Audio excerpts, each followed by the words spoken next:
రీసెంట్‌గా ఒక కస్టమర్‌ది జస్ట్ ఒక 40,00,000 అమౌంట్ కోసం నేను కొన్ని నెలలు ఆ ఆఫీస్ చుట్టూ తిరిగి ఆయన అమౌంట్ కోసం ఒక ల్యాండ్ అనేది ఏర్పాటు చేయడం జరిగింది. ఆల్మోస్ట్ కొన్ని వారాలు డైలీ ఎళ్లి అక్కడ ఫాలో అప్ చేసి ఆ కస్టమర్స్‌కి సపోర్ట్ చేయడమే జరిగింది. వేరేది అదే కస్టమర్ ఒక కంపెనీలో 2,00,00,000 పైన తన ఓన్ అమౌంటు, తన ఇతర ఫ్రెండ్స్‌తో 5,00,00,000 వరకు ఇన్వెస్ట్‌మెంట్ చేస్తే 3 సంవత్సరాలు అయ్యింది. ఈ రోజు వరకు వాళ్ళకి ల్యాండ్ కూడా ఇవ్వలేదు. ఆ కస్టమర్ ఎంత హ్యాపీ ఫీల్ అయ్యాడంటే, నువ్వు తీసుకున్న ఈ ఇనిషియేటివ్ లేదా ఆ సీరియస్ ప్రొఫెషనలిజం నా కెరియర్‌లో నేను ఎక్కడ చూడలేదు. ఈవెన్ నా డబ్బుల కన్నా నీవు నా డబ్బుల మీద ఎక్కువగా రెస్పాన్సిబిలిటీ ఫీల్ అయ్యావని చెప్పి ఒక స్టేట్మెంట్ అది ఇవ్వడం జరిగింది. ఈ విషయాన్ని నేను 2 విధాలుగా చెప్తాను. ఒకటి, నేను రిపీటెడ్‌గా చెప్తాను. చాలామంది వాళ్ళ డబ్బులు వాళ్ళే బాగా మేనేజ్ చేసుకుంటారనుకుంటారు. కానీ అది వాస్తవం కాదు. వాళ్ళ డబ్బులు వాళ్ళకన్నా మాలాంటి ఫండ్ మేనేజర్స్ లేకపోతే అడ్వైజర్స్ ఎక్కువగా శ్రద్ధ మీద డీల్ చేస్తాము, రెస్పాన్సిబిలిటీగా చేస్తాం. చాలామంది మాకు క్వశ్చన్ చేస్తారు, అరే మా డబ్బుల మీద నీకెందుకు రెస్పాన్సిబిలిటీ ఉంటుంది, మా డబ్బుల మీద మేము కదా బెటర్గా డెసిషన్ తీసుకుంటామని అనుకుంటారు. నేను ఇక్కడ ఉదాహరణ చెప్పదలుచుకున్నాను. చాలామంది స్మోకింగ్ చేస్తారు, లేదా ఆల్కహాల్ తీసుకుని డ్రైవింగ్ చేస్తూ ఉంటారు, ఇంకొంతమంది డ్రగ్స్ కూడా తీసుకుంటారు. మరి వాళ్ళ హెల్తే కదా, వాళ్ళు ఎందుకు మరి తప్పు చేస్తూ ఉన్నారు? సేమ్ వే చాలామంది అనుకున్నది ఏంటంటే, వాళ్ళ డబ్బులు వాళ్ళు జాగ్రత్తగా మేనేజ్మెంట్ చేస్తాం అని అనుకుంటారు, కానీ వాళ్ళు మేనేజ్మెంట్ చేయలేరు. ఎందుకంటే చాలా వరకు ఈ డెసిషన్ టేకింగ్లో ఎమోషన్స్ అనేది ఎక్కువగా ఇంపాక్ట్ చూపిస్తారు.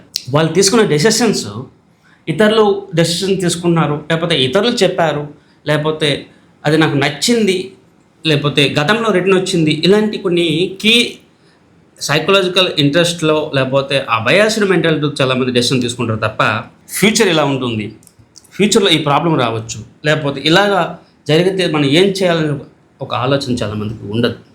సో మాలాంటి అనలిస్ట్లో లేకపోతే అడ్వైజర్సో, ఫండ్ మేనేజర్సో, లేకపోతే పిఎంఎస్ కంపెనీస్ ఎవరైనా కూడా మా ఇంట్రెస్ట్ ఎలా ఉంటుందంటే, ఏం చేస్తే ఎక్కువ రిటర్న్ వస్తుంది, ప్రాబ్లమ్స్ని ఎలా సాల్వ్ చేయగలగాలి, ట్రెండ్స్ ఎలా ఉంటాయి, ఇవన్నీ అర్థం చేసుకొని కస్టమర్స్కి ఎక్కువ రిటర్న్ రావాలని ఒక తాపత్రయంతో పనిచేస్తాం తప్ప బయాస్డ్ మెంటాలిటీ ఇంట్రెస్ట్లతో పనిచేయదు.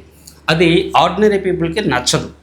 ఇది కేవలం బిజినెస్ మైండ్స్ లేదా ఇన్వెస్ట్మెంట్ బ్యాంకర్స్ లేకపోతే పెద్ద పెద్ద ఇన్స్టిట్యూషన్స్కో ఇలాంటి అన్బయాస్డ్ వే ఆఫ్ అనాలిసిస్ నచ్చుతుంది తప్ప, ఆర్డినరీ పీపుల్ ఎప్పుడు కూడా మార్కెట్లో అందరూ ఏం చేస్తున్నారు, మార్కెట్లో అందరితో పాటు వెళ్తాము, నాకు నచ్చింది ఆ ప్రోడక్ట్ నాకు నచ్చింది అనే ఒక ఇంట్రెస్ట్లో డెసిషన్ తీసుకుంటాడు తప్ప, ఎప్పుడు కూడా రిటర్న్స్ బాగుండాలి, రిటర్న్స్ రావాలి, వెల్త్ క్రియేట్ అవ్వాలని చెప్పి ఎవరు కూడా డెసిషన్ తీసుకోరు. మీరు నన్ను వేరే విధంగా అర్థం చేసుకున్నా నాకేం కాదు, ఇది వాస్తవం. చాలామంది ఇన్వెస్ట్మెంట్స్లో నాకు నచ్చింది, నాకు అది కావాలి, లేకపోతే వేరే వాళ్ళు చేశారు అనే ఈ 3 పారామీటర్స్లో ఇన్వెస్ట్మెంట్ చేస్తున్నారు తప్ప, నెక్స్ట్ 2-3 ఇయర్స్లో ఎంత రిటర్న్ వస్తుందని కూడా చాలామందికి అవగాహన లేదు.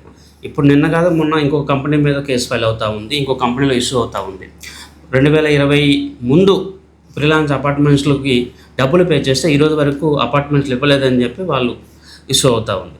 మరి ఈ 4 సంవత్సరాల్లో మీకు వచ్చిన రిటర్న్ ఏంటి? చాలామంది నేను చెప్పాను కదా, చాలా ప్రాజెక్ట్స్లో ఇన్వెస్ట్మెంట్ చేసిన తర్వాత 3-4 సంవత్సరాల్లో వాళ్ళకి రూపాయి కూడా రిటర్న్ రాలేదు. మరి వాళ్ళ సంగతి ఏంటి? మరి మీ డబ్బులే కదా, మీ డెసిషన్సే కదా, మీరు ఎంతవరకు మరి కరెక్ట్గా మీరు ఇంప్లిమెంట్ చేశారు? చాలామంది ఆప్షన్స్ ట్రేడింగ్ లేకపోతే స్టాక్ మార్కెట్లో డబ్బులు పోగొట్టుగా ఉన్నారు. సో మరి వీళ్ళందరికీ ఎంతవరకు వాళ్ళ అమౌంట్ మీద రెస్పాన్సిబిలిటీ ఉంది? సో నేను చెప్పేది ఒకటే, రెస్పాన్సిబిలిటీ మీ డబ్బులు అయితే మీకు ఉంటుంది, లేకపోతే మీ డబ్బులు కాదు కాబట్టి, నా డబ్బులు కాదు కాబట్టి నాకు మీ డబ్బుల మీద రెస్పాన్సిబిలిటీ ఉండదు అని అనుకోవడం చాలా వరకు కరెక్ట్ కాదు. నేను చాలా వరకు నా కస్టమర్స్కి వాళ్ళ డబ్బుల మీద వాళ్ళు చూపించే రెస్పాన్సిబిలిటీ కన్నా నేనే వాళ్ళ డబ్బులకి ఎక్కువగా రెస్పాన్సిబిలిటీ బియర్ చేస్తాను. ఎందుకంటే వాళ్ళ డబ్బులకి వాళ్ళు ఎంత రెస్పెక్ట్ ఇస్తారో అంతకన్నా 2 రెట్లు 3 రెట్లు రెస్పెక్ట్ నేను ఇస్తాను. అండ్ వాళ్ళ యొక్క వెల్త్ క్రియేట్ అయితేనే మా యొక్క వెల్త్ క్రియేట్ అవుతుందని చెప్పి నేను బలంగా నమ్ముతాను. అండ్ నా కస్టమర్స్ ఎప్పుడు కూడా గ్రో అవ్వాలని అనుకుంటాను. సో అదే నా బిజినెస్ సీక్రెటో లేకపోతే అదే నా బిజినెస్ ఫార్ములా అనుకోండి. సో మళ్ళీ మొదటికి వస్తే, చాలామంది ఇన్వెస్ట్మెంట్ డెసిషన్స్లో వీటిలో నేను ఇదివరకు చెప్పినట్టుగా, ఇప్పుడు చేతిలో డబ్బులు ఉన్నప్పుడు మీరు ఏదో కంపెనీలో ఇన్వెస్ట్మెంట్ చేస్తారు, ఏదో ప్రోడక్ట్ కొనుక్కుంటారు, కానీ 3 ఇయర్స్ తర్వాత 4 ఇయర్స్ తర్వాత దాని మీద వచ్చిన రిటర్న్ ఒక అవగాహన ఉందా? నేను చాలామంది చెప్పాను, అక్కడ మీరు ఇన్వెస్ట్మెంట్ చేయకండి, లేదా ఆ విధంగా చేయకండి, మీకు రిటర్న్ రాదు అని చెప్పినా కూడా మా ఇష్టం మా డబ్బులు అని చెప్పి చాలామంది డెసిషన్ తీసుకున్నారు. ఈరోజు వాళ్ళ పరిస్థితి ఏంటి? ఈరోజు ఎవరిని బ్లేమ్ చేస్తారు? ఇప్పుడు నేను ఒక అనాలిసిస్ ఇచ్చాను అనుకోండి, దాని గ్యారెంటీ ఏంటి? లేదా నేను ఒక ప్రోడక్ట్ రికమెండ్ చేశాను అనుకోండి, దాని గ్యారెంటీ ఏంటి? ఇలా కాదు మేము గ్యారెంటీ ఇస్తామన్నా కూడా మళ్ళీ దానికి కూడా డౌటే. ఫర్ ఎగ్జాంపుల్ ఇప్పుడు అపార్ట్మెంట్స్కి, ఫ్రీలాన్స్ అపార్ట్మెంట్స్కి ఎటువంటి సెక్యూరిటీ లేకుండా ఇన్వెస్ట్మెంట్ ఇచ్చిన మేధావి వర్గాలకి ల్యాండ్ సెక్యూరిటీ బేస్గా ఇస్తామండి తీసుకోండి అని చెప్తే డౌట్ వస్తుంది. అరే ఈ ల్యాండ్ చెప్తున్నాడు, మళ్ళీ బైబ్యాక్ చేయకపోతే మళ్ళీ ప్రాబ్లం ఏమో అని చెప్పి ఒక భయం, మార్కెట్ పడిపోద్దేమో భయం. మరి ఫ్రీలాన్స్ అపార్ట్మెంట్లు తీసుకుంటున్నారు కదా, అప్పుడు మరి మార్కెట్ పడిపోతా?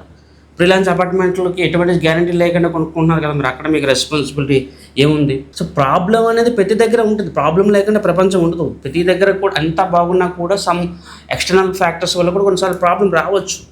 అది ఎవరు కాదనకూడదు. కానీ ఉన్న వాటిలో ఏది బెస్ట్, ఉన్న వాటిలో ఎక్కడ సెక్యూరిటీ ఉందో అది అర్థం చేసుకోవాలి. తర్వాత మేము డెసిషన్ తీసుకుంటే అది అన్ని విధాలా కరెక్టు.